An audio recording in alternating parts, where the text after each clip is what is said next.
Un gusto estar con ustedes. Mi nombre es Omar Párraga, soy ingeniero de minas de la Universidad de San Marcos. Ya, bueno, vamos a hablar sobre este tema.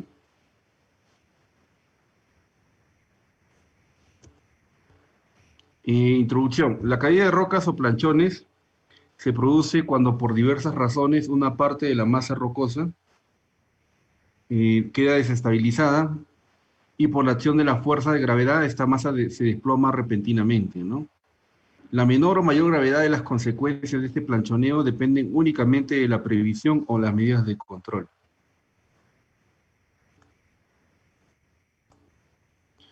Ya. Por decir, ¿cuál es la forma de desatar, de hacer el adecuado desatado, ¿no? La forma de desatar es tener un ángulo de 45 grados con respecto a la horizontal, colocarse en una zona segura,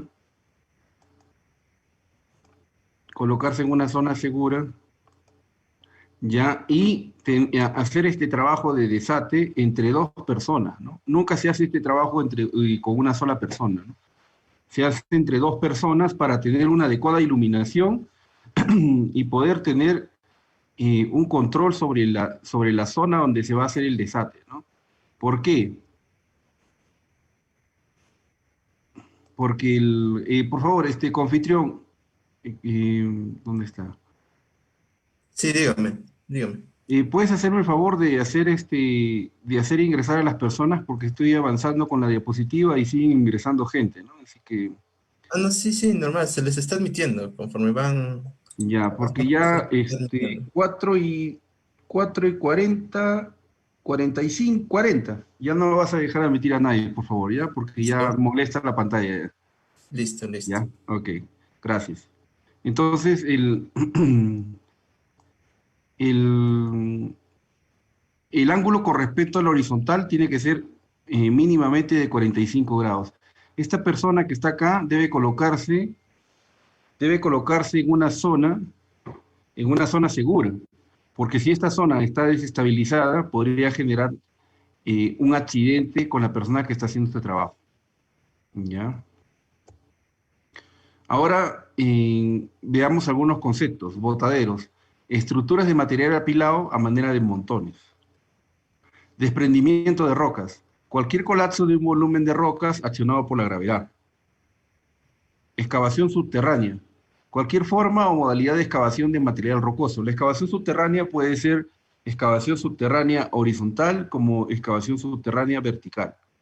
¿Ya? Ingeniero, ¿cuál es la excavación subterránea vertical? Las chimeneas, por decirlo, ¿no? Las chimeneas, los piques. ¿Cuál es la diferencia entre una chimenea y un pique?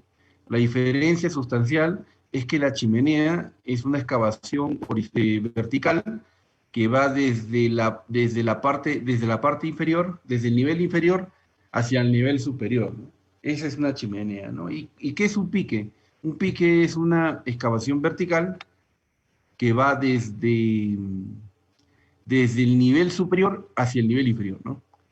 Eso es la diferencia entre una chimenea y un pique, ¿no?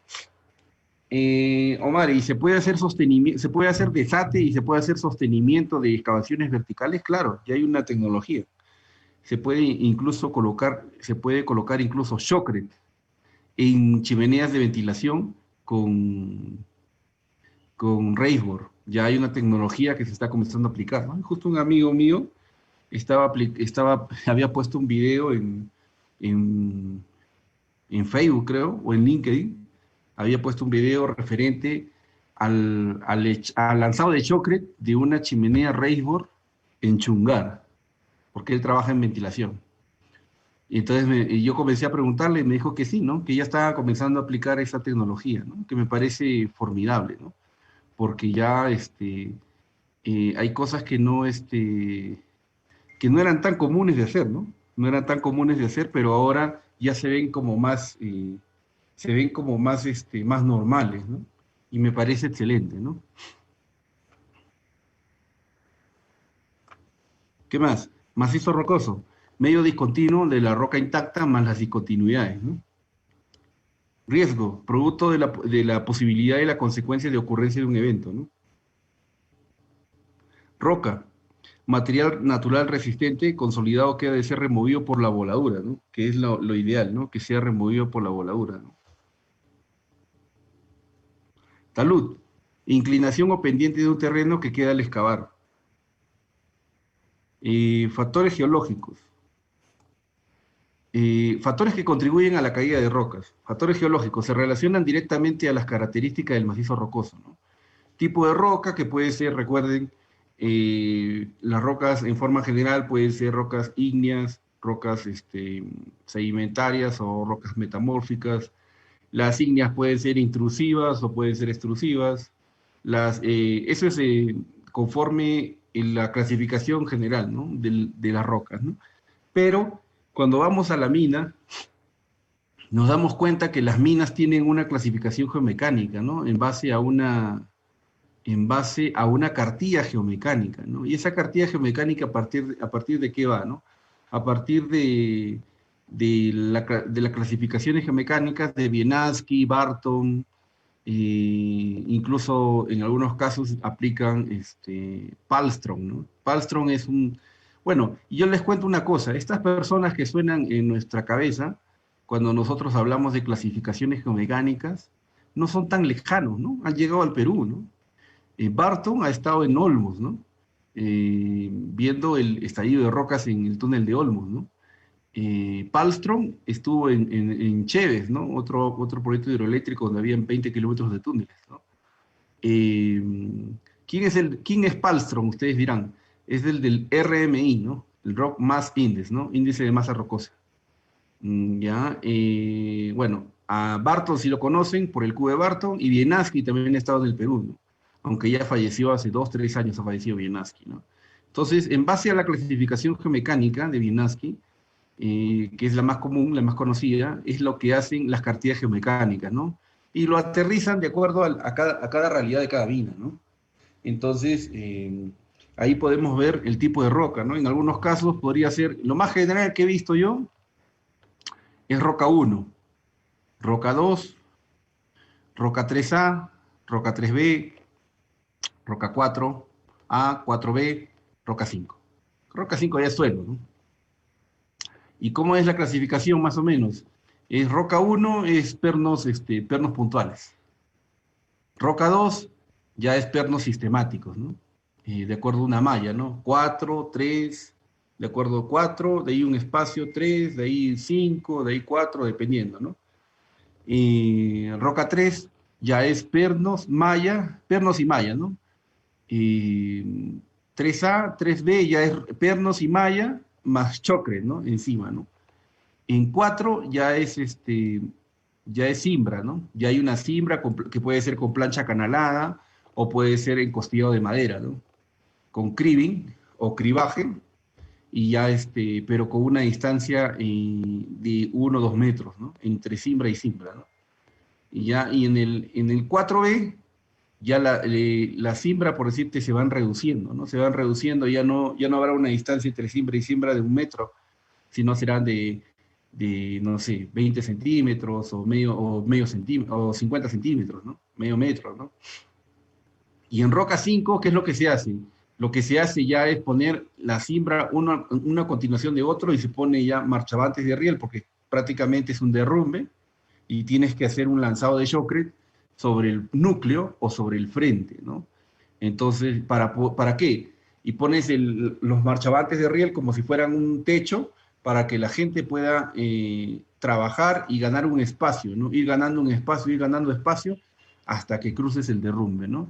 Entonces, ¿por qué les hablo de todo esto? Porque esto me ha tocado hacer, ¿no? Cuando trabajé en Orcopampa, hacíamos esto, ¿no? Veíamos hasta roca 5, ¿no? Bueno, que ya es suelo, ¿no? Y teníamos que hacer este trabajo usualmente las empresas mineras no quieren pasar derrumbes, ¿no? Cambian el proyecto o bypassean, ¿no? Pero no cruzan los derrumbes, ¿no? Entonces, en esta empresa que trabajaba, un contratista conocido en el mercado, no, teníamos una cultura entre civil y minera, ¿no? Entonces sí cruzábamos los derrumbes, ¿no? Pero claro, tomando todas las medidas de seguridad, ¿no? Entonces, con eso, a partir de esa clasificación, yo puedo determinar, por decir, las características del macizo rocoso, ¿no? Tipos de roca, alteraciones, fallas, discontinuidades, ¿no? Factores ambientales, los cambios bruscos de temperatura. Puede ser que usted trabaje en una mina donde hay demasiado calor, ¿no? O hace demasiado frío, ¿no? Entonces, esto puede generar una sensación térmica en el macizo rocoso, ¿no? Entonces, esto puede tener, puede traer consigo debilitamiento del macizo rocoso, ¿no? Que se tiene que ver, ¿no? Se tiene que ver con, este, con instrumentación geotécnica e instrumentación geomecánica, ¿no? Para ver la deformación, ¿no? ¿Y dónde ves la deformación? Eso lo vamos a ver después, ¿no? La humedad y la presencia de agua subterránea, ¿no? Las altas presiones, ¿qué es lo que vamos a ver? Vamos a ver, por decir, la presión litostática, ¿no? Que se ejerce sobre el techo, ¿no? Ver, por decir, el encampane, ¿no? Entre el techo de la excavación subterránea, que puede ser rampa, galería, crucero, y la distancia en roca que hay hasta el encampane, ¿no? Hasta la copa del cerro, ¿no? Entonces, esa presión litostática puede generar grandes esfuerzos, ¿no? Que se pueden traducir en estallidos de rocas, por decir, ¿no? O rock bars, como dicen en inglés, ¿no? Entonces, eso es importante tener presente, ¿no? Eh, es lo que decía, ¿no? Grandes esfuerzos en la masa rocosa, lo que origina fracturas y luego caída de rocas, ¿no? Los métodos de minado, ¿no? En el Perú todavía no hemos llegado a los métodos de minado masivos, ¿no? Todavía estamos todavía en métodos de minado selectivos, ¿no? Salvo en Cerro Lindo, que estamos aplicando taladros largos, y en otras minas que se aplica minado por sus niveles, ¿no? La mina, bueno, Cerro Lindo es la mina más grande del Perú subterránea, que produce 25.000 aproximadamente, 25.000 toneladas por día, ¿no? Pero es bastante poco, ¿no? Si ustedes lo ven en comparación con las minas chilenas que hacen métodos masivos, ¿no? Como block caving o panel caving, ¿no? Donde hablamos ya de 100.000, 150.000 toneladas por día, ¿no? Subterráneas, ¿ah? No tajo abierto. Entonces, tenemos que ver, por decir, nuestros métodos todavía son selectivos, ¿no? Aplicamos corte relleno, aplicamos corte relleno ascendente, descendente, con sus variantes, ¿no? Cámaras y pilares, aplicamos almacenamiento provisional, el cheating, dinámico, estático, aplicamos varios métodos, ¿no? Varios métodos subterráneos, y eso todavía, en algunos casos, podemos equivocar el camino, ¿no? Y podemos tener algún error humano en el diseño, ¿no? Y podemos ocasionar, por decir que exista un método de minado inapropiado, ¿no? Al tipo de calidad de la roca, ¿no? Que puede pasar, a mucha gente se le pasa, ¿no? Hay muchos errores que pasan en las minas, ¿no? Que no pasan desapercibidos muchas veces, ¿no? Los efectos de la voladura, ¿no? No porque yo meta más explosivo, la roca se va a fragmentar más, ¿no? Sino tiene que obedecer a un diseño, ¿no? A un diseño previamente establecido, ¿no? Entonces, eso es un tema muy importante a considerar, ¿no? Ver, por decir, el factor de carga y el factor de potencia, ¿no? Ustedes son gente joven y ustedes se dan cuenta de que cuando llegan a una mina, hay mucha gente que está mandrakeando, ¿no? Que está mintiendo, ¿no? Con sus datos, que está usando, que no pone, por decir, los datos reales, ¿no? Que deben ser, sino, no ponen los factores de carga, los factores de potencia, que son los que están ocurriendo, ¿no? Y eso es algo que no es ético, ¿no? Algo que yo considero que es importante, es que nosotros tenemos que poner la verdad, ¿no? Si nuestro proyecto o nuestra mina no está funcionando, entonces tenemos que ser correctos, ¿no?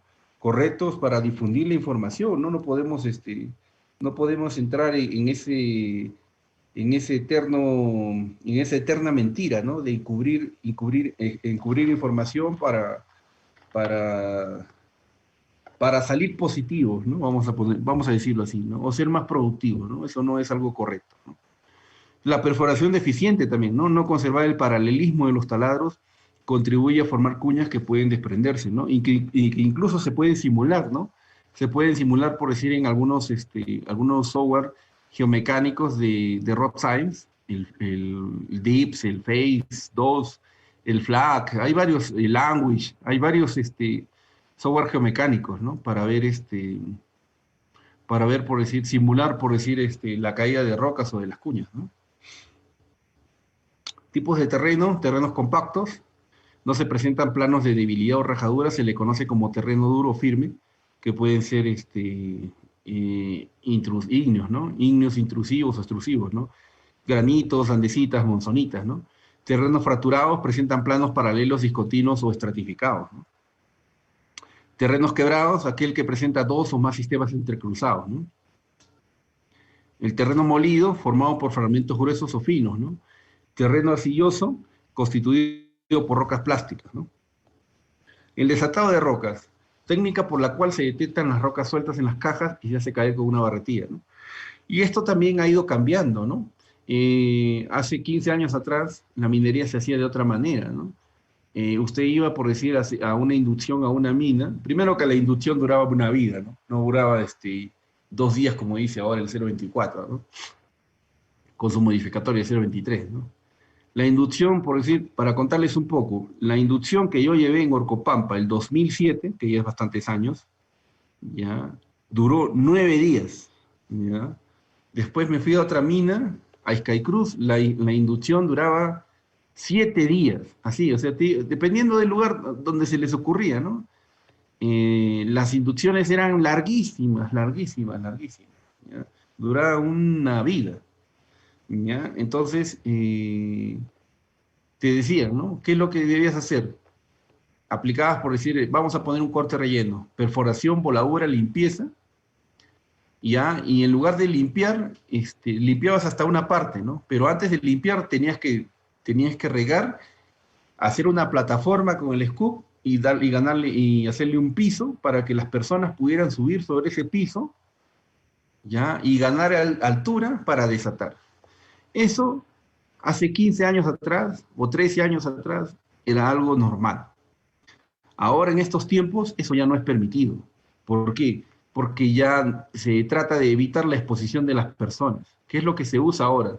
Ya incluso el reglamento de seguridad dice de que las personas no deben exponerse, que para eso tiene que haber un desatador mecanizado o llamado Skyler, ¿ya?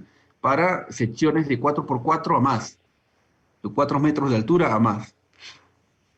Entonces ya no se permite, ya no se permite que la gente, por decir, haga el desate manual en alturas donde ya no puede llegar, ¿no? ¿Por qué? Porque hay una exposición, ¿no? Había muchos accidentes por caída de roca justamente por esto, ¿no? Porque las personas estaban desatando y caía una roca y bueno, y les impactaba, ¿no? Entonces ya se está haciendo esto y se está aplicando el desate mecanizado, ¿no? Y en algunos lugares donde no existe, no existe el Skyler, ¿ya? O desatador mecanizado, ¿qué se emplea? Se emplea, por decir, una plataforma elevadora, ¿ya? Que puede ser, tiene muchos nombres, ¿no? Scissor Lift, Telehandler, Manitou, dependiendo de la marca, ¿no? ¿Qué es lo que es? Como si fuera un jumbo, vamos a decir, tiene 4 ruedas, pero tiene una plataforma elevadora, ¿no? Donde las personas se suben ahí, se enganchan y ganan altura y desatan, ¿no? Pero eso es menos común, ¿no? Es más usado en túneles que en minas, ¿no? Así que hay que tener claro eso, ¿no? Entonces, el desatado de rocas, técnica por la cual se detectan las rocas sueltas en las cajas y se hace caer con una barretilla, ¿no? El desatado debe realizarse siempre que sea necesario, según las condiciones del terreno y las labores que en ella se produzcan. Este desatado se realizará en cualquier tipo de labor que se esté ejecutando, sea rampa, galería, tajo, chimenea. Las herramientas para desatar pueden ser barretillas de fierro livianas que van desde 1,20 hasta 3,70 m, ¿no? Claro que en el Perú todavía seguimos hablando de pies, ¿no? No hablamos de metros, ¿no? Ustedes van a ir a una mina y van a decirle, ya, coge la barretilla de 4 pies, o coge la barretilla de 6 pies, o le dices al trabajador, al operador del jumbo, maestro, disculpe, ¿cuánto va a perforar? jefe, voy a perforar 8 pies, te dice. O sea, todo es o sea, usted va a la mina y seguimos hablando en inglés, ¿no? O sea, con términos ingleses, ¿no? Ya que no son del sistema internacional. El scoop está en yardas cúbicas. La perforación en pies. Eh, alguna cosa que teníamos que hacer en pulgadas. Entonces, seguimos hablando así, ¿no? Pero la gente se ha acostumbrado a hablar así, ¿no? Es más, en algunos lugares en el Perú todavía, incluso los tajeos o zonas de trabajo son conocidas como stops. S-T-O-P-E-S, stops. ¿Ya? Y, o sea, la primera vez que llegué a una compañía a hacer mi práctica, ya, esa compañía tenía en las zonas de trabajo, no decía TJ, que es usualmente lo que tú puedes entender como un tajeo, ¿no? Una zona de trabajo subterráneo, sino tenía como ST. Yo decía que acá hay un scoop, no, era stop, o sea, una zona de trabajo. Pero bueno, esa es parte de la terminología que han dejado los gringos todavía en el Perú, ¿no? Entonces, estas barretillas van desde 1,20 hasta 3,70 m, ¿no? Uno de sus extremos termina en punta para golpear los planchones y hacerlos caer, mientras el otro extremo es en forma de uña, que permite hacer palanca a la roca y desprenderla con mayor facilidad y seguridad. Las características del personal, ¿qué es lo que tiene que tener? Tiene que tener casco con portalámparas, lámparas a batería, interior mina. Ya estas portalámparas, o sea, estas baterías también han ido disminuyendo, ¿no? Y ahora son hasta más pequeñas, ¿no? Ya, hay incluso lámparas chinas, ¿no? Claro, que tienen una vida útil bien corta, pero... Y se cargan como un celular, ¿no? Te llevas tú no sé, tú eres, por decirte, un ingeniero y no quieres cargar, no quieres tener esta lámpara, ¿no? Esta lámpara grande. Entonces te compras esa lámpara china o pides que te compren esa lámpara china y lo cargas como un celular, ¿no? Lo dejas cargando en tu oficina, por decir trabajas ya en oficina y entras a la mina de cuando en cuando y la usas, ¿no? Casco con soportalámparas, lámparas a batería, interior mina, cinturón minero, protector respiratorio, mameluco con cinta reflectiva, guantes de cuero, botas de seguridad, anteojos de seguridad y protector auditivo. Incluso eh, puedes tener una linterna, ¿no? ¿Cuál es la linterna que más se utiliza en minería o que yo he visto que se utiliza? Es la MagLite. Es la linterna MAGLITE, MagLite. Esa linterna es una linterna que usan mucho en Buenaventura, por decir. ¿Ya? Y la usan ¿para qué? Para tener mayor alcance que la lámpara, ¿no? Tiene un alcance bien grande, ¿no? Sirve para usar en la mina, ¿no? Entonces es muy importante su uso, ¿no? Para visualizar cosas que no se pueden visualizar con una lámpara simplemente, ¿no? Responsabilidades del área de geomecánica. Desarrollar un sistema de evaluación y control de rocas y suelos. Desarrollar una tabla geomecánica en la cual se tome en cuenta la calidad de la roca, las dimensiones de la abertura, tiempos de abertura y el tipo de sostenimiento a aplicar. Preparar un mapeo de riesgos o un mapa de riesgos de las labores en función de la calidad de la roca. Monitorear de manera continua la aplicación de los controles para asegurar la continuidad de la producción. Asegurar un plan de mejora continua en relación a los elementos de control de rocas y suelos basado en el análisis de riesgos, ¿no? Asegurar que la geomecánica forme parte de las competencias en lo referente a trabajos en interior mina y que se traduzca en capacitación efectiva, ¿no? Y del área geomecánica es muy importante, ¿no? Porque no solamente es instruir a los trabajadores, ¿no? Y el tema es de que esta instrucción a los trabajadores, esta instrucción de los trabajadores tiene que ser no solamente a los trabajadores, ¿no? También tiene que ser instrucción al área de planeamiento, ¿no? Que va a diseñar cosas, ¿no? A veces en el software todo es muy bonito, ¿no? Yo recuerdo mucho a un amigo mío que yo tengo 42 años, no soy muy joven que digamos, y recuerdo un amigo entre el 98 y el 2000 que comenzó el boom de los software mineros, ¿no? Y este amigo usaba mucho el datamine, ¿no? Comenzó a usar mucho el software, el datamine, ¿no? Y decía, el datamine y los software mineros son lo máximo. Tú metes toda la información y el software hace todo el trabajo. No tienes por qué preocuparte. O sea, él pensaba, y aún hay mucha gente que piensa que el software hace todo, ¿no? Y si tú metes basura al software, te va a salir basura. Así que si tú agarras y no tienes, por decir, el criterio técnico o el criterio operativo, vas a hacer cualquier cosa con tu software, ¿ya? Entonces es muy importante que, que nosotros linkeemos, ¿no? Usualmente los ingenieros de seguridad, y eso yo siempre lo digo en todos lados que me ha tocado hablar, los ingenieros de seguridad tienen que saber de todo un poco, ¿no? Tienen que saber de geomecánica, de perforación y voladura, tienen que saber de servicios mineros, tienen que saber de varias cosas, ¿no? No es solamente preocúpate en hacer el hiper o preocúpate en hacer tu inspección. No, no, no, no. Tienes que tener el criterio operativo, ¿no? Tienes que saber de qué se tratan las cosas, ¿no? Si no, no vas a poder, no vas a poder hacer seguridad, ¿no? Es lo que yo entiendo, ¿no? ¿Cómo vas a hacer seguridad si no conoces el proceso, ¿no? Si no conoces el mapeo de procesos, si no sabes cómo funcionan las cosas, no sabes por qué hay problemas, por qué no se avanza, no sabes por qué hay retrasos.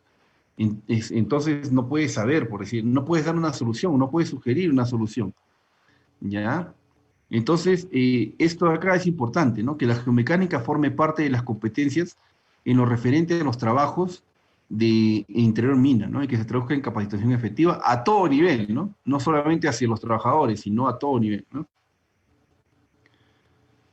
Asegurar que las evaluaciones de riesgo incluyan, pero no se limiten a lo siguiente, ¿no? Evaluaciones geotécnicas y monitoreo de estabilidad del macizo rocoso en interior mina, criterios de selección de método de sostenimiento, criterios de selección de materiales y equipos, identificación de procedimientos y estándares de operación, entrenamiento y nivel de competencias, planificación de operaciones. ¿Por qué es importante el tema de planificación de operaciones? Porque a veces en el tema operativo se quieren comer un pilar, ¿no? Y ese pilar, por decir, es parte del diseño de sostenimiento de un tajeo, por decir, ¿no? Entonces, no puedes hacer cosas que van más allá o sea, del entendimiento que puedes tener, ¿no? O sea, planeamiento no se puede poner a hacer cosas que pueden perjudicar a la geomecánica y por ende a la seguridad, ¿no? Entonces, eso es importante tener presente, ¿no? Cambios significativos en los planes operativos o cambios del terreno, ¿no? Que se traducen en los planes de minado, ¿no? Si tú vas a decir que en el tajeo A y en el tajeo B voy a sacar, no sé, 400 toneladas en esta semana de cada tajeo, y por decir, ves que hay una inestabilidad que está ocasionando que hay una caída de rocas masivas o que el techo se ha elevado, entonces tienes que preocuparte primero en la geomecánica, ¿ya? Y el sostenimiento de esa zona, o ver, por decir, cómo puedes controlarlo, antes que en la producción, ¿no? O sea, en estos temas geomecánica se tiene que meter, ¿no? No puede tener o sea, no puedes tener, por decir, un trabajo así, light, ¿no? Tienes que involucrarte, ¿no? Exige involucramiento, ¿no?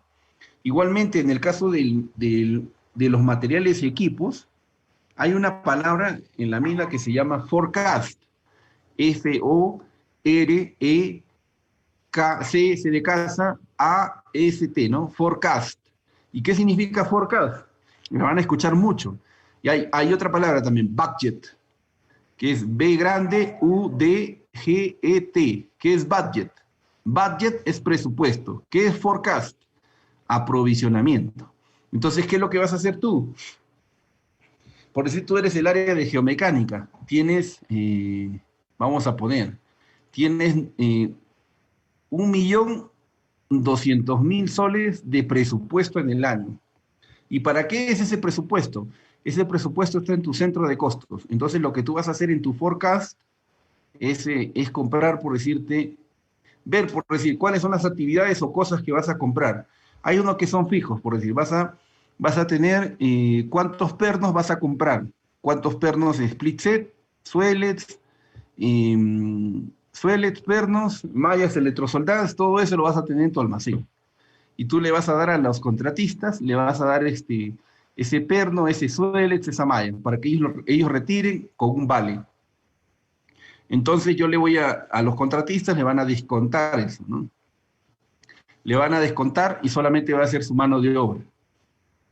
Es una forma de trabajar de algunas mineras, ¿no? En otros casos es a todo costo, ¿no? En el caso de que es a todo costo, por decir, el contratista, es el que tiene todo, ¿no? El que tiene que traer sus materiales, todo. Entonces, por eso es importante que ustedes tengan presente cuál es el modelo de negocio que tiene la minera, ¿no?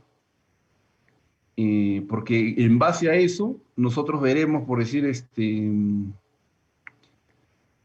veremos a lo que nos atenemos, ¿no? Y en eso va a ir, si tú eres eres del departamento de geomecánica, entonces tú vas a tener, por decir, un inventario de todo el material que necesitas para el mes, ¿no? Imagínate, pues, tú estás, por decir, vamos a poner, estás en una mina en Huancavelica, a 5.000 metros de altura, y tú no has hecho bien tu inventario, y tienes el modelo de negocio donde el contratista va al almacén central de la compañía minera a sacar split set y faltan 10 días para que acabe el mes y tú no has hecho un buen inventario. Y no hay split set.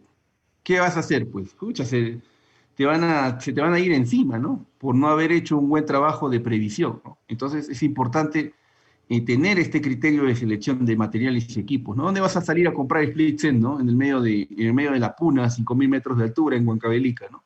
Entonces es importante que tengamos, por decir, tengamos este criterio para poder tener aprovisionado o forecasteado este material dentro de nuestro almacén, si es que es el modelo de negocio que tenemos, ¿no? El de nosotros darle los materiales al contratista, ¿no? Métodos de monitoreo de las condiciones del macizo rocoso, donde yo tengo instrumentación, básicamente, si yo estoy poniendo cimbras y veo que la cimbra se pandea o sufre una deformación, ¿qué es lo que yo voy a hacer? Voy a comenzar a medir, voy a retirar la cimbra, ¿no? Voy a retirar la cimbra, la voy a cambiar y le voy a poner por otra buena, ¿no? ¿Ya? Pero voy a comenzar a hacer instrumentación geotécnica y geomecánica para medir los esfuerzos que se están produciendo, ¿no? Tal vez los esfuerzos horizontales están excediendo la resistencia de la cimbra, ¿no? Y por ende tengo que poner una solera, ¿no? En el piso, ¿no? Para evitar que la cimbra se cierre, ¿no? O se siga pandeando, ¿no? O sufra mayor deformación, ¿no? Eso lo tengo que monitorear y ver con la instrumentación geomecánica, ¿no? Y el plan de respuesta a emergencias. Igualmente, las responsabilidades, asegurar las competencias técnicas del personal involucrado en el manejo de control de rocas y suelos y análisis de la data, ¿no? Revisar y actualizar la tabla geomecánica como mínimo una vez al año, ¿no? Y cada vez que se tenga accidentes incapacitantes o de alto potencial y que tenga como una de sus causas la caída de rocas, ¿no? Los trabajadores, anualmente por lo menos se les proporcionará entrenamiento sobre geomecánica apropiado a su puesto de trabajo, ¿no? Identificar las labores de riesgo y comunicar inmediatamente a su supervisor. Entender y aplicar la tabla geomecánica en su correspondiente labor. Supervisor, jefe de sección, asegurar que el personal a su cargo cuente con la capacitación sobre control de rocas y suelos. Asegurarse del cumplimiento del presente estándar, proporcionando todos los recursos para ello. Departamento de Seguridad, verificar de manera aleatoria el cumplimiento del presente estándar. Realizar una auditoría anual al procedimiento de control de rocas y suelos. Desatado de rocas. Debe orientar y dirigir en forma precisa el desate de rocas, enfatizando las medidas preventivas de seguridad, el uso de PPs, empleo adecuado de barretillas, remarcando los detalles importantes sobre el área de trabajo y finalmente verificar en la propia labor el cumplimiento de las instrucciones. ¿Y para quién es importante esto? Para todos, pero ¿quién? Haciendo más énfasis en quién, haciendo mucho énfasis en la gente de la comunidad. Hay gente de la comunidad que ingresa a trabajar a una mina y no tiene presente o no tiene visualizado todos los peligros y riesgos que se puedan presentar. Entonces, usualmente estos peligros y riesgos se pueden materializar en pérdidas, ¿no? Se pueden materializar en riesgos mayores para ellos, ¿no? Y eso es una de las cosas que nosotros debemos monitorear, ¿no? ¿Por qué? Porque eso es parte de lo que nosotros nos pasa, ¿no? A veces nos confiamos, pensamos que la gente de la comunidad, no sé, póngale un caso. Yo trabajé en una mina que se llama Uchuchacua, de Buenaventura, en Ollón. Esta mina queda a 50 minutos de un poblado llamado Ollón, ¿ya? Y este poblado tiene un convenio con Buenaventura, donde el 60% de la gente que trabaja en Buenaventura, o bueno, que el 60% de la gente de Ollón tiene ingreso a Buenaventura a través de sus contratistas, ¿ya? Ingreso libre, ¿eh? O sea, se afilian al toque, entran a trabajar a todos sus contratistas. Pero ¿cuál es el tema? El tema es que estos contratistas son, bueno, tienen que instruir al personal, ¿no? Porque esta gente son agricultores, ¿no? Terminan el colegio y como tienen este convenio que los avala, entran a trabajar a la mina, ¿no? Pero no necesariamente son mineros cuando ingresan, ¿no? De ahí con el tiempo se hacen mineros, pero hay una curva de aprendizaje hasta que las personas puedan entender, ¿no? El proceso de la minería, ¿no? Y se puede encontrar gente, y yo he encontrado gente, que estaba haciendo el desate encima de ellos, ¿no?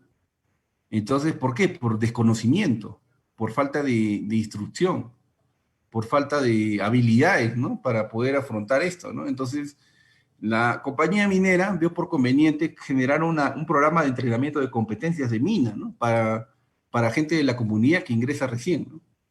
Entonces es importante que ustedes entiendan de que para muchas personas esto puede ser demasiado obvio, el tema del desate de rocas, pero para gente que nunca ha tenido esa experiencia de entrar a la mina, puede ser algo muy importante, ¿no? Generar esta competencia, ¿no? Por eso es importante ver el contexto, ¿no? En el que se desarrollan las cosas, ¿no? Eso es por un lado, ¿no? ¿Qué más? La ventilación, verificar la calidad del aire. Si detecta la presencia de gases en la zona a desatar, retírese y proceda a ventilar desde un área segura, ¿no? Visibilidad. Antes de desatar, proceda a regar eliminando el polvo y luego podrá ver mejor las rocas sueltas o fisuras. Si es posible, use reflectores. Ubicación de la zona de desatar, como les dije, ¿no? Esta persona tiene que estar en una zona segura, ¿no? Y a partir de aquí desatar en la zona no segura, ¿no? El encargado del desatado deberá ubicarse en un lugar seguro, donde no existan rocas sueltas o contar con sostenimiento. Observar cuidadosamente la zona para encontrar toda roca suelta o floja, y bajo ninguna circunstancia deberá transitar bajo una zona sin desatar. Aquí habla sobre lo que le estaba hablando, ¿no? Que tenga un ángulo de 45 grados con respecto al horizontal, y se debe ver dónde es la zona donde va a caer el planchón o la roca suelta, revisar los tramos anteriores y subsiguientes, y se debe tener, por decir, una posición, un pie adelante, un pie detrás, ya se debe hacer entre dos personas, tiene que haber iluminación adecuada, ya, y otra cosa, ¿no? La sabiduría popular de las personas, ¿no? Que tienen muchos años trabajando en la mina, ¿no? Por decir, en el caso de la gente que trabaja en la mina, cuando yo trabajaba en la mina subterránea, cuando empezaba, la gente me decía, ¿no? Inge, los obreros, ¿ah? Cuando suena bombo es porque hay roca suelta, ingeniero. Y si suena así, tran, tran, es porque no hay, no, o sea, no va a caer. Ellos dicen roca bombo al sonido, hay un sonido hueco, ¿no? Y que es la roca que está por desprenderse, ¿no? Entonces, ese es el lenguaje que ellos tenían, ¿no?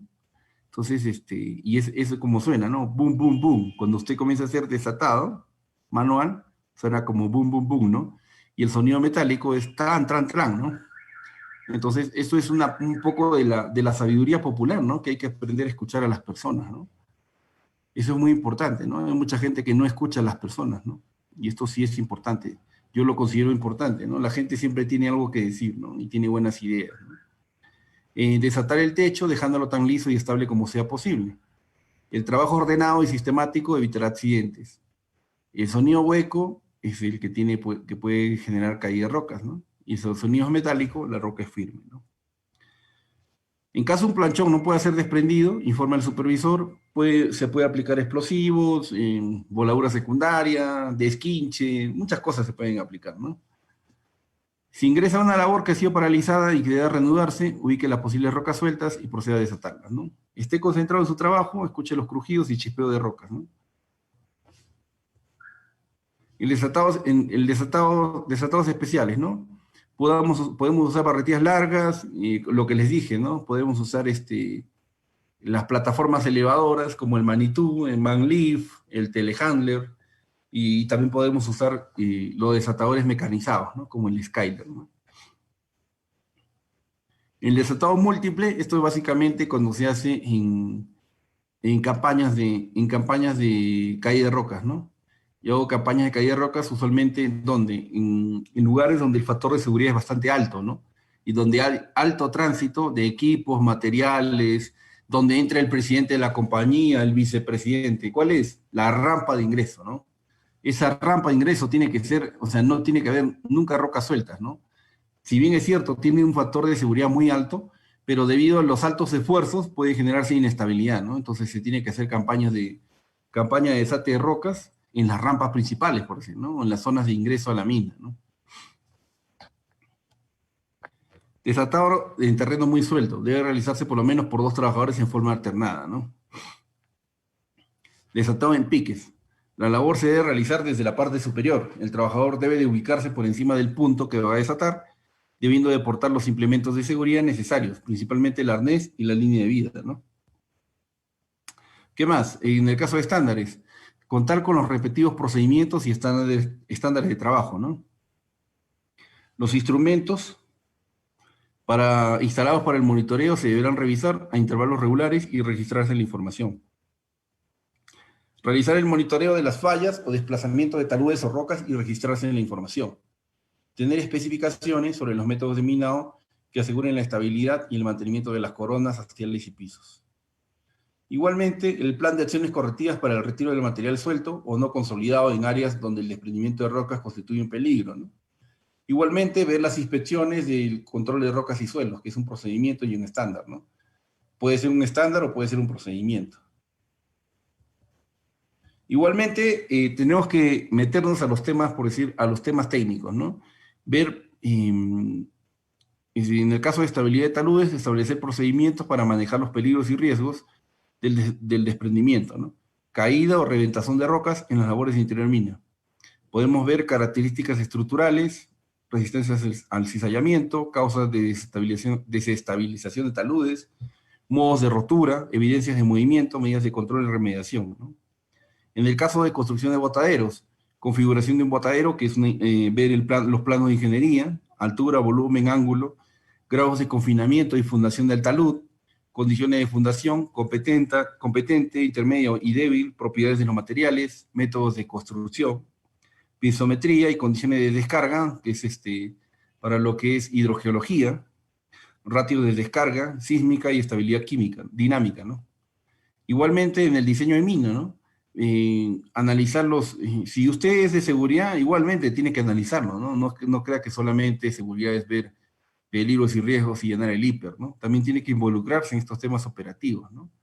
Caracterización del macizo rocoso, caracterización del comportamiento mecánico de la masa rocosa y sus componentes, propiedades físicas y mecánicas de la roca y el mineral, el Rock Quality Design, o sea, índice de la calidad de la roca, la clasificación geomecánica y el soneamiento de la masa rocosa, ¿no? Si es que hubiera temas de estallido de rocas, ¿no? Donde yo tengo que tener mis zonas identificadas, ¿no? Donde podría generarse la mayor cantidad de estallidos de rocas, ¿no? Y en base a eso, dosificar, ¿no? Dosificar dónde se va a hacer la producción, ¿no? No puedo exponer a la gente, ¿no? Si es que no tengo una forma de monitoreo, ¿no? Ya, en algunos casos se tiene, cuando ya esto acá se vuelve un problema bastante grande, se tiene que tener, por decir, geófonos, paladins, se tiene que tener, analizar la microsismicidad del macizo rocoso, ¿no? ¿Para qué? Para analizar dónde pueden haber zonas de caída de rocas, ¿no? Que pueden generar accidentes mayores, ¿no? Incluso fatales, ¿no? Que ya se tienen casos de minas donde se aplican, por decir, se aplica, por decir, esto de acá, el monitoreo de estallido de rocas, ¿no? Por decir un caso, era Uchuchacua, ¿no? Uchuchacua era una mina que tenía un muerto por año, ¿no? O varios muertos por año, ¿no? Por estallidos de rocas, ¿no? Hasta que contrataron 2 ingenieros geofísicos de la Universidad de San Agustín y comenzaron a hacer un estudio de microsismicidad del macizo rocoso, ¿no? En Uchuchacua, ¿no? Entonces, ahorita el jefe de geomecánica es un ingeniero geofísico, ¿no? Rudy Beltrán, ¿no? Que él se quedó ahí a años, ¿no? Pero ellos llegaron, él y Ricardo, llegaron, por decir, para ver, para ver los estallidos de roca, ¿no? Que se suscitaban debido a eventos de microsismicidad, ¿no? En el macizo rocoso, ¿no? Estallaba como si fuera un popcorn, ¿no? Entonces, esto ya lo tienen controlado, ¿no? Tienen geófonos, tienen paladins, tienen información, ¿no? Y ya pasaron esos eventos, ¿no? Pero ellos ya siguen trabajando ahí, ya se volvieron ingenieros geomecánicos, ¿no? Pero es parte de, ¿no? Es parte del proceso de aprendizaje que tienen que tener las personas, ¿no? Diseño de excavaciones, estados límites de falla, colapso de taludes, de las paredes de excavación, falla de los cimientos de las construcciones adyacentes, falla del fondo de la excavación y colapso del techo de cavernas o galerías, estado límite del servicio, movimientos verticales y horizontales inmediatos y diferidos por descarga en el área de excavación y alrededores, pozos de bombeo, análisis de estabilidad, diseño de sostenimiento.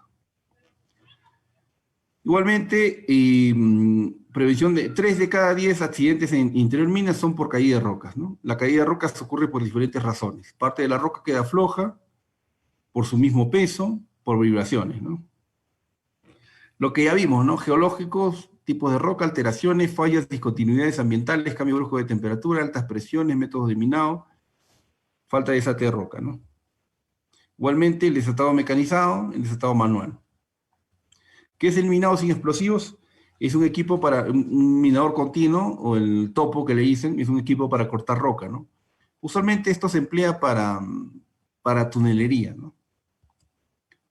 El soporte de rocas es la instalación de varillas corrugadas para el anclaje de la roca. Da una falsa sensación de seguridad. Ya el desatado manual, la caída de rocas. Por decir, el más conocido es el split set, o estabilizador de fricción.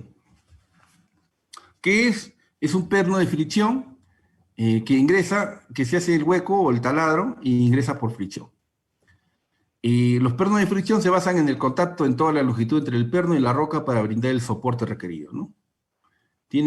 Es como un tubo ranurado con hueco, ¿ya? Y se ingresa, por decir, el diámetro del taladro es mayor que el diámetro del perno, ¿no? Para que ingrese el perno, el split set, ¿no? Entonces, ingresa presión con la máquina perforadora, puede ser con la perforadora chica, ¿ya? O el jackleg, o puede ingresar con un jumbo, ¿no? Con un jumbo empernador, ¿no? Que está adaptado para eso, ¿no? El procedimiento de instalación, esta es una foto en Austradubas de la instalación del split set de 7 pies. Ubicación de la zona perforada del taladro donde se instalará el perno, ¿no? Se hace pasar la placa por la parte cónica del perno de tal manera que llegue al otro extremo donde está la argolla, ¿no? Se procede con la perforación del taladro de un tamaño mayor que el perno instalar. Inmediatamente después de la perforación, sacar el barreno y insertar el split set por el lado de la argolla, ¿no? Y queda así, ¿no? Queda pegado así a la pared, ¿no? Queda pegado a la pared, ¿no? Se usa como elemento de refuerzo en excavaciones subterráneas en labores temporales. Temporales, recuerden, señores, temporales. Su instalación es simple y rápida, permite un adecuado trabajo con la malla, ¿no? Bajo costo del producto de instalación, no requiere aditivos, ¿no? Solamente fricción. Recomendaciones. Se recomienda no usar en roca intensamente fracturada porque no va a funcionar, ¿no? Usar brocas de diámetro de 3 a 4 milímetros menor que el diámetro del split set para una correcta operatividad de ¿no? ¿Y qué se hace? Se hace la prueba de arranque, ¿no? O pull test, para ver que realmente ese perno está trabajando, ¿no? Con esta prueba de arranque te puede sacar las dudas, ¿no? porque si no te va a dar una falsa sensación de seguridad, ¿no? Te ingresas a una labor donde donde están los split set puestos y tú dices, no, esto está bacán, ¿no? Esto está quedando bien bacán, ¿no? Pero en realidad es una mentira, ¿no? Porque tal vez lo han puesto mal, ¿no? Lo han puesto mal los pernos y en realidad no me está generando no me está generando ningún tipo de sostenimiento, ¿no? Tal vez el sostenimiento es totalmente malo, ¿no? ¿Ya? Pero yo veo los pernos ahí puestos, ¿no?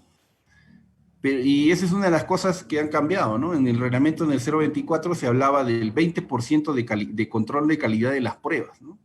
Y ahora en el 023 se habla del 1%, ¿no? Claro que el 20% era una exageración, ¿no? Imagínense que en un mes nosotros lanzamos o ponemos 15.000 pernos. Imagínense el 20% de las pruebas de calidad de eso, ¿no? Es una monstruosidad el número, ¿no? Ahora, el 1% es un número muy bajo también, ¿no? No es demasiado representativo, ¿no? A menos de que diga el 1% en zonas críticas de trabajo, eso sí puede ser representativo, ¿no? Entonces, eso, ¿no? Pero si yo me enfoco, por decir, en el 20% de lo que decía el 023, o el 024, antes de la modificación, 20% es bastante, ¿no?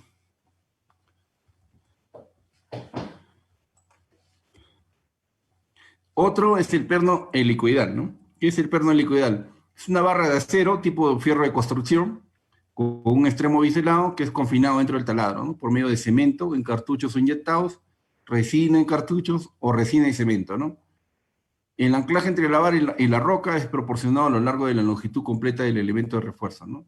¿Por qué? Acá hay tres factores, ¿no? Adhesión química, porque tengo inyectados de resina, cemento, fricción y fijación, ¿no? Hasta que queda, ¿no? ¿Qué es lo que voy a hacer? ¿Qué es lo que voy a hacer yo? Voy a hacer primero el taladro, voy a hacer el hueco, luego voy a meter la resina y luego voy a meter el perno helicoidal, ¿no? Ese es en palabras simples, ¿no? Y voy a esperar que cumpla su cometido, ¿no? Que haga la función a la adherencia entre el fierro y la roca proporcionada por el cementante, ¿no? Cementante. De acuerdo a esta función, en presencia de agua, particularmente en agua ácida, el agente cementado recomendado será la resina, ¿no? En condiciones de ausencia de agua será el cemento. Igualmente, lo que les decía, ¿no? Ubicación de la zona a perforar, el taladro donde se instalará el perno, usar un barreno de perforación con una demasía de 30 centímetros para una mejor adherencia de la barra helicoidal, insertar los cartuchos de resina, viendo la relación de 50-50 entre la resina y el catalizador, luego insertar los cartuchos de cemento previamente remojados hasta terminar de llenar el taladro perforado, y el tiempo de remojar el cemento depende del proveedor que lo facilita, ¿no? Finalmente, colocar la placa y posteriormente la tuerca, ¿no? Y ajustarla lo mayor posible. Se usa en labores permanentes, variedad de diámetros para cada tipo de terreno y tiempo estimado de duración de labores, ¿no? Gran capacidad de anclaje si la instalación es correcta, ¿no? O sea, lo que tiene es que te va a soportar mayores esfuerzos, ¿no? Te va a sostener mayores esfuerzos, ¿no? Recomendaciones: usar una broca de un diámetro entre 12 y 14 milímetros mayor que el diámetro de la barra helicoidal. Hacer una prueba de pull test, es decir, una prueba de arranque para ver si funciona, ¿no? Con la tuerca instalada para probar la resistencia de la misma, ¿no? Ver la calidad de los aditivos, ¿no? De la resina y el cemento, para ver los tiempos de fraguado de ambos, así como sus composiciones y revisar las fechas de vencimiento, ¿no? En esto tiene que ver mucho el control de calidad, ¿no? Si no, todo va a ser una mentira, ¿no? Y no voy a ser ético como ingeniero, como profesional, ¿no? Tener un correcto almacenaje del producto para garantizar el buen estado al instalarse, ¿no? Dejar entre 10 a 15 centímetros fuera el perno para la instalación de la tuerca y la placa, ¿no? El perno tipo airball o suelet. Es un perno de anclaje por fricción, pero en este caso tiene una resistencia friccional al deslizamiento, ¿no? Que se combina con el ajuste y funciona con agua, ¿no? ¿Ya? Entonces es importante entender este concepto, ¿no? El airball está formado por un tubo de diámetro original de 42 milímetros y puede tener de 0,6 a 12 metros de longitud, a más en piezas conectables, ¿no? El cual está desplegado durante su fabricación para crear una unidad de 29 milímetros de diámetro, ¿no? Este es insertado en un taladro de 32 a 39 milímetros, ¿no? Estamos hablando de perforación manual, ¿no? Porque la perforación manual, la broca más o menos es 38 milímetros, ¿ya? No se requiere ninguna fuerza de empuje durante su inserción. El perno es activado por la inyección de agua a alta presión. Hay que tener una bomba, ¿no? Y la gente tiene que saber utilizar esa bomba, ¿no? No es que cualquiera pueda hacerlo, ¿no? Y va entre 250 a 300 bar, ¿ya? Esa bomba. Una vez expandió el tubo, se genera una tensión de contacto entre el tubo y la pared del taladro, produciendo dos tipos de fuerza, ¿no? Una presión o fuerza radial perpendicular a su eje y una fuerza de rozamiento estático en toda su longitud, cuya magnitud depende de la estructura de la roca y de la dimensión del taladro, ¿no? Se debe tener un sistema, es un sistema alternativo a los split set, pero de mejor rendimiento en terrenos de menor calidad, ¿no? O sea, el split set es en rocas de buena calidad o de regulares a buenas, y este acá es en rocas de menor calidad, ¿no? Para el refuerzo temporal, ¿no? Tienen buena respuesta los esfuerzos cortantes de la roca, ¿no? Es de instalación sencilla y rápida, pero tiene un mayor costo, ¿no? Porque tiene una bomba, ¿no? Se necesita una bomba para su instalación y el personal debe estar entrenado y capacitado para la correcta instalación de estos pernos, ¿no? Acá es una foto de la mina Tambomayo, viéndose la comprobación de la operatividad de la bomba hidroneumática, ¿no? El procedimiento de instalación, ubicación de la zona perforada del taladro donde se instalará el perno, ¿no? Una vez perforado el taladro, se introduce el tubo en la boquilla del brazo de instalación por el casquillo de inflado, ¿no? Hecho eso, se procede al inflado del tubo, inyectando agua hasta que llegue a una presión entre 250 a 300 bares y quede, ¿no? Sellado. Esa es en la mina brocal, ¿no? Igualmente, verificar las condiciones de seguridad, tiene que ser una zona donde haya buena ventilación, donde haya buena visibilidad, ¿no? No puedo hacer una zona terrible, no puedo ponerme a hacer estas cosas, ¿no? Se debe señalizar, se debe tener un control adecuado, y si es posible, se puede hacer hasta un choque preventivo, ¿no? Para si se va a sostener en una zona, ¿no? Control de calidad sirven para ver la verificación de la orientación de los pernos, la presión de las platinas, la capacidad de anclaje de los pernos mediante pruebas de arranque. Se hace el ensayo de pull test al perno Swelets. Usos y ventajas. Este proveedor es Formin. En labores subterráneas, tajo abierto y construcción de túneles. En labores donde exista presencia de rocas de muy mala calidad y también en zona de altos esfuerzos. Fuerza portante inmediata en el largo total del anclaje montado. Instalación segura y sencilla. Capacidad de adaptación a taladros de diferentes diámetros, buena calidad en cada instalación, rápida instalación, uso de bombas de alta presión eléctrica y neumática, ¿no? Igualmente las mallas electrosoldadas, que son, en este caso son de Formin, ¿no? Son estructuras bueno, es un proveedor, ¿no? Son estructuras de acero planas formadas por barras de acero lisas o corrugadas dispuestas en forma ortogonal y electrosoldadas en todos los puntos de encuentro. Se presentan en una gran cantidad de secciones, cuadrículas y diámetros de acero, según su aplicación final. Generalmente de 10 y 8 con gocadas de 4x4, construidas en material de acero negro galvanizado, recomendable para el uso con choque. Se usa, por decir, señalar el área de instalación, desatar todo bloque suelto del área donde se instalará la malla, presentar la malla utilizando gatas o puntales. Este señor, por decir, tiene una especie de gata o puntal donde presenta la malla, levanta la malla y la pone ahí, ¿no? Asegurar la malla usando las placas de los pernos, y acá, por decir, incluso se tiene que hacer un traslape, ¿no? Por decir, acá hay un pedazo de malla y acá tiene otra malla, ¿no? Entonces se tiene que hacer un traslape entre 2 a 3 cocadas, ¿no? Para poner los pernos, ¿no? Ya, ¿cómo se van a sostener, no? No es que se dejan espacios, se tiene que hacer un traslape, ¿no? ¿Ya? Y en algunos casos se tienen hasta que cortar las mallas, ¿no? Porque hasta una zona, no puede sostener hasta el tope, ¿no? ¿Por qué? Porque ese es un gasto innecesario, ¿no? Es un gasto innecesario. No se puede sostener hasta el tope porque va a salir el disparo y lo va a destruir, ¿no? La malla, ¿no? Entonces no es hay todo un debate sobre este tema, ¿no? Y en algunos casos dicen que debería ser así, ¿no? Que es parte que es parte del trabajo, ¿no? Que se tiene que destruir la malla, ¿no? Y en otros casos no, dicen, ¿no? O sea, yo estoy concuerdo con lo segundo, ¿no? Se puede, hasta donde tiene que ser seguro, ¿no? Hasta donde pueden entrar las personas, ¿no? Pero yo no voy a poner, no, si ustedes comienzan, mira, eso puede ser hasta un tema de tesis, ¿no? Los desperdicios que se tienen de los elementos de sostenimiento en las minas subterráneas, ¿no? Optimización de costos por desperdicios en minas subterráneas, ¿no? Y lo linkean con seguridad, ¿no? Lo pueden linkear con seguridad, ¿no? Yo lo veo como un excelente tema, por decir, ¿no? Que es una barbaridad lo que se desperdicia, ¿no? Igual que en el caso de las mallas, ¿no? No, las mallas, las mangas de ventilación, ¿no? Las ponen hasta el tope, hasta que el disparo le saca el ancho, ¿no? Incluso ya les han puesto un nombrecito medio raro, ¿no? Le han puesto las mangas de sacrificio, le han puesto. Es una manga todo rota, todo ya hecha a pedazos, ¿no?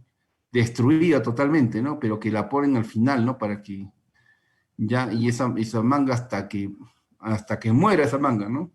La ponen ya para ventilar, ¿no? Pero bueno, siguiendo con lo nuestro, ¿no? Anclar definitivamente con pernos de roca, asegurar la malla usando las placas de los pernos, acomodar la malla a la superficie de la roca, ¿no? Usos y ventajas. La malla electrosoldada es usada para los siguientes tres fines, ¿no? Para evitar la caída de rocas ubicadas entre los pernos instalados, actuando en este caso como sostenimiento de la superficie de la roca, ¿no? Para retener los trozos de roca caída desde la superficie ubicada entre los pernos, actuando en este caso como un elemento de seguridad, ¿no? Y como refuerzo del chocre, ¿no? Que puede ser dentro de la cartilla geomecánica, ¿no? Puede estar incluido. Cimbras metálicas, o cerchas, le llaman las personas más viejas, más antiguas, ¿ya? Es un tipo de sostenimiento pasivo. En cambio, los pernos son sostenimiento activo porque están en contacto directo con la roca, ¿no? ¿Ya? En condiciones de roca extremadamente fracturada y o muy débil, ¿no? Las cimbras son utilizadas debido a su excelente resistencia mecánica y sus propiedades de deformación, ¿no? La cual contrarrestará el cierre de la excavación y evita su ruptura prematura, ¿no? La ventaja es que este sistema continúa proporcionando soporte después que hayan ocurrido deformaciones importantes, ¿no? Construida con perfiles de acero según la forma de la sección de excavación. Hay dos tipos de cimbras metálicas, las rígidas y las deslizantes o fluyentes, ¿no? Las rígidas usan mayormente perfiles en H, ¿no? Conformado por dos o más segmentos según la sección, y la mejor facilidad de instalación unidas por placas, cuernos y tuercas, ¿no? Formas de baúl, forma circular y formas de herradura, ¿no? Y usan, por decir, este elemento que le llaman el limber, que impide, o le impide, por decir, que se cierre, por decirla, cuando hay una deformación alta, ¿no? De parte de las deformaciones, esfuerzos horizontales, ¿no?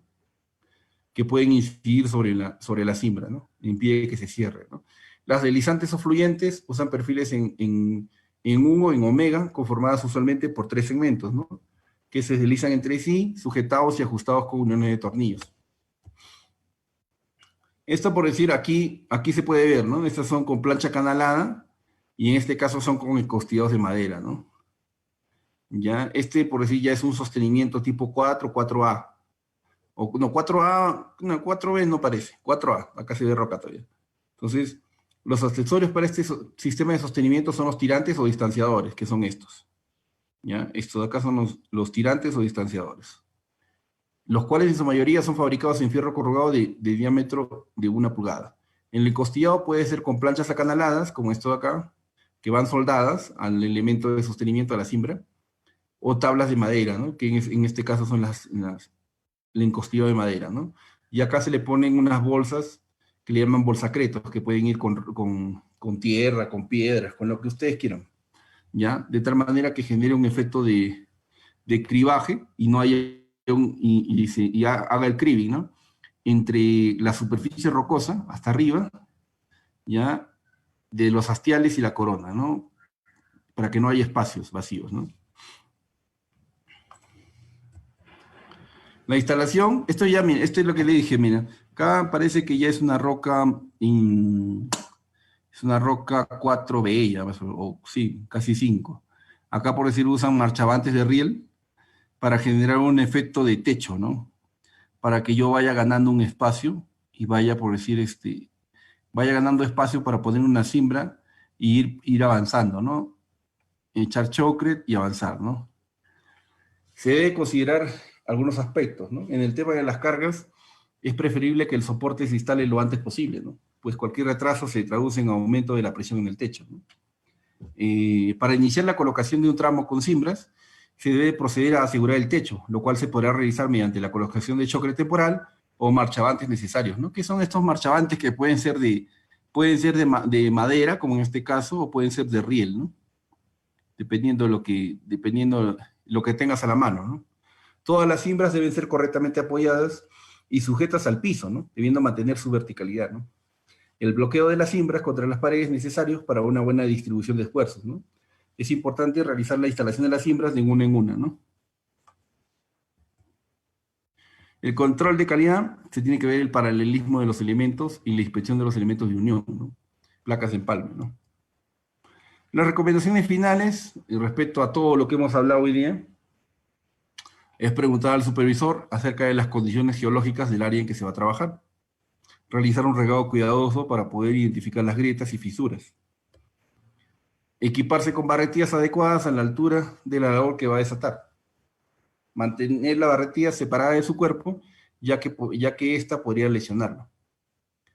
Bueno, eso sería todo de mi parte.